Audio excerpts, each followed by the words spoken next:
سنتے ہیں اردو میں خصوصی اپڈیٹ۔ بھارت میں سکھوں کے آزاد وطن خالصتان کے لیے ریفرنڈم کا 5واں مرحلہ آج برطانیہ میں منعقد ہو رہا ہے۔ برطانیہ میں مقیم سکھ برادری نے اس سے قبل منعقد ہونے والے 4 مرحلوں میں بہت بڑی تعداد میں حصہ لیا، جس نے نریندر مودی کی بھارتی حکومت کو بے چین کر دیا ہے۔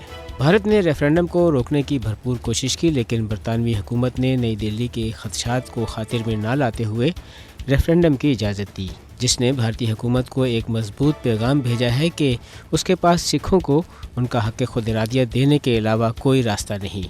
خالصتان ریفرنڈم کا اگلا مرحلہ 10 دسمبر کو جنوا میں منعقد ہونا ہے۔ ریفرنڈم کا انعقاد یورپ، امریکہ، کینیڈا، آسٹریلیا اور بھارتی پنجاب میں بھی کرایا جائے گا، جبکہ حاصل شدہ نتائج کو اقوام متحدہ سمیت دیگر عالمی اداروں کو پیش کر کے سکھوں کے وطن خالصتان کے لیے ان کی حمایت حاصل کی جائے گی۔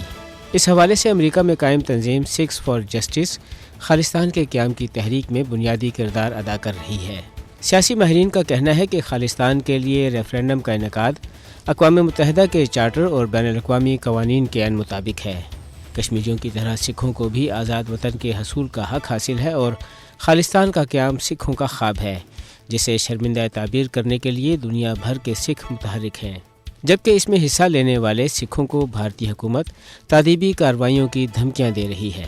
حقیقت یہ ہے کہ بھارت میں ہندو انتہا پسندوں اور ان کی نمائندہ فسطائی مودی حکومت کی استعماری اور تعصب پر مبنی پالیسیوں نے اقلیتوں کا جینا دوبر کر رکھا ہے۔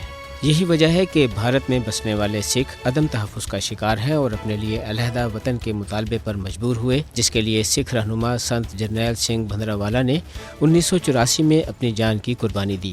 سکھ پرعزم ہے کہ جب تک وہ آزاد وطن خالصتان حاصل نہیں کر لیتے اپنی جدوجہد جاری رکھیں گے۔